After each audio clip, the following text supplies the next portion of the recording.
আজকে বানানো হয়েছে কুমড়ো বীজ দিয়ে দুর্দান্ত বড়া। এই বড়াগুলো টমেটো সস দিয়ে বা ভাতের সাথে দারুণ লাগে। চলুন তাহলে রেসিপিটা শুরু করা যাক। এই ভিডিওটা দেখার পরে কুমড়ো বীজ আর কেউ ফেলে দেবে না। এই রেসিপিটা বানিয়ে গরম ভাতের সঙ্গে পরিবেশন করবে। চলো, কুমড়ো রান্না করার সময় আমরা কুমড়োর বিচি আর এই নরম অংশটাকে ফেলে দিই, কিন্তু আজ থেকে আর এই নরম অংশটাকে ফেলবে না। এটা দিয়ে খুব সুন্দর একটা রেসিপি তোমরা বানিয়ে নিতে পারবে। এই ভাইরাল কুমড়োর ভিডিওটা অনেকেই তোমরা দেখেছো, আর এখনও পর্যন্ত যারা বানিয়ে খাওনি তারা অবশ্যই একদিন হলেও বাড়িতে বানাবে। কুমড়োর মাঝখান থেকে আমি বীজ শুদ্ধ নরম অংশটাকে উঠিয়ে নিলাম। শক্ত অংশ নেবে না বন্ধুরা, নরমটাই নেওয়ার চেষ্টা করবে। কর্তামশাই কুমড়ো আনার সঙ্গে সঙ্গেই আজকে রেসিপিটা আমি বানিয়ে ফেললাম দেরি না করে। বন্ধুরা, এই রেসিপিটা এতটাই লোভনীয় হয় যে তোমরা বানিয়ে খাওয়ার পরে ভুলতে পারবে না, বারবার ইচ্ছে করবে যে একবার হলেও বানাই। আর হাতের কাছে কুমড়ো থাকলে তো কোনো কথাই নেই। আজকের এই লাল টকটকে মিষ্টি কুমড়োটা এতটা সুন্দর ছিল যে একটুও মোটা বীজ ছিল না। তাই বীজগুলো না ফেলে ছোট্ট ছোট্ট কচি বীজগুলোকে আমি কেটে ফেললাম এইভাবে কুচি করে। আর একটু মোটা বীজ থাকলে তোমরা ফেলে দেবে। তারপরে এই ছোট ছোট করে কুচি করে কেটে নেবে। আর বন্ধুরা, আমি মাপটা বলে দিচ্ছি না, তোমরা যে পরিমাণে কুমড়োর বড়াগুলো বানাবে সেই পরিমাণে নরম অংশটাকে তুলে নেওয়ার চেষ্টা করবে।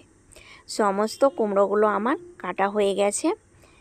এবার সাইডে রেখে দিচ্ছি। মশলা বানানোর জন্য মিক্সিং জারের মধ্যে দিচ্ছি দুটো কাঁচা লঙ্কা, কিছু পরিমাণে নারকেল কোড়ানো। হাতের কাছে নারকেল কোড়ানো না থাকলে বাদ দিয়ে দেবে। 1 চামচ তিল, পরিমাণ মতো জল দিয়ে বেটে নেব।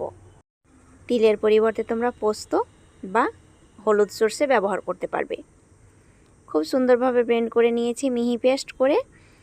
এবার কুচি করা কুমড়োর মধ্যে দিচ্ছি 3 চামচ পরিমাণে চালের গুঁড়ো আর 1 চামচ পরিমাণে ময়দা দিলাম। পরবর্তীতে ময়দা লাগলে আবারও অ্যাড করব।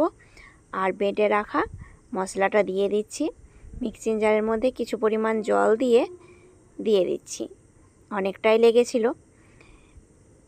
এবার বন্ধুরা দিয়ে দিচ্ছি স্বাদ মতো লবণ। পরপর মশলাগুলো অ্যাড করছি। 1 চিমটে পরিমাণে দিলাম হলুদের গুঁড়ো, আর দিয়েছি জিরে ভাজা গুঁড়ো, আর সামান্য পরিমাণে লাল লঙ্কার গুঁড়ো, আর কিছু পরিমাণে কালো জিরে। হাতের কাছে ধনেপাতা ছিল তাই দিয়ে দিলাম কিছু পরিমাণে।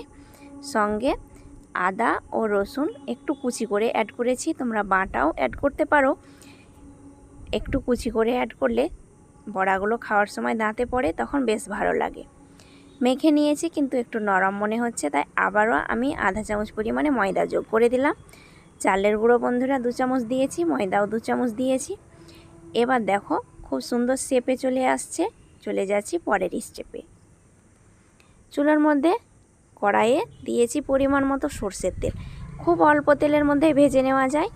তেলটা বেশ গরম হয়ে গেছে। এবার গোল গোল করে বড়াগুলোকে ভেজে নিচ্ছি। এই দুর্দান্ত বড়াটা কেউ মিস করবে না বন্ধুরা। হাতের কাছে কুমড়ো আনা থাকলে তোমরা কুমড়োর বিচি নরম অংশটা ফেলে না দিয়ে এই বড়াগুলো বানিয়ে নেবে। দেখবে গরম ভাতের সঙ্গে বা যে কোনো স্পাইসি সসের সঙ্গে খেতে বেশ ভালো লাগছে। আর একবার খেলে বারবার ইচ্ছে করবে বানিয়ে খেতে। 2 পাশ উল্টে পাল্টে একটু কালার করে মুচমুচে করে ভেজে নেব। কুমড়ো খেতে আমার পরিবারের সকলে পছন্দ করে, তার সঙ্গে বড়াটা ভীষণই পছন্দ করেছিল। আর বন্ধুরা, মাঝে মধ্যে কুমড়ো আনা থাকলে আমি এই বড়াগুলো তৈরি করে নিই। ভাত খাওয়ার 10 মিনিট আগেই রেডি করলে তোমরা মুচমুচে গরম গরম বড়াটা তৈরি করে নিতে পারবে। খুব অল্প সময়ের মধ্যেই রেডি হয়ে যায়। অল্প তেলের মধ্যে বড়াগুলো তোমরা ভেজে নিতে পারবে। এক ব্যাচ হয়ে গেছে, আমি উঠিয়ে নিচ্ছি। আর সমস্ত বড়াগুলোকে আমি একইভাবে আঁচটাকে লো টু মিডিয়ামে রেখে ভেজে নেব। একটা কথা বলতে ভুলে গেছি বন্ধুরা, অবশ্যই এই ভিডিওটা তোমাদের একটুও পছন্দ হয়ে থাকলে লাইক কমেন্ট শেয়ার করবে, বন্ধু হয়ে আমার সঙ্গে থাকবে। আর তোমরা অবশ্যই আমার পুরো ভিডিওটা দেখার চেষ্টা করবে আর এইভাবে বাড়িতে গরম গরম বড়াগুলো ভেজে নেবে। সমস্ত বড়া আমার ভাজা হয়ে গেছে আর বাকি বড়াগুলোকে একইভাবে ভেজে নিয়েছি। দেখতেই পাচ্ছ কতটা লোভনীয় হয়েছে। আর বন্ধুরা, এরকম দুর্দান্ত স্বাদের মুচমুচে কুমড়ো বড়ার রেসিপিটা কেউ মিস করবে না। অবশ্যই একদিন হলেও বাড়িতে ট্রাই করবে আর পুরো পরিবারকে খাওয়াবে, সবার মন জয় করে নেবে। তাহলে বন্ধুরা, আজ এই পর্যন্তই। এই বড়াগুলো ভাজতে ভাজতে দু একটা আরিচ খেয়ে ফেলেছে, আর আবারও খেয়ে বলবে কেমন হয়েছে। দারুণ হয়েছে বন্ধুরা, আপনারা এভাবে বানিয়ে খাবেন। গরম গরম ডাল ভাতের সঙ্গে অনেক ভালো লাগে বন্ধুরা, আপনারা এইভাবে খাবেন।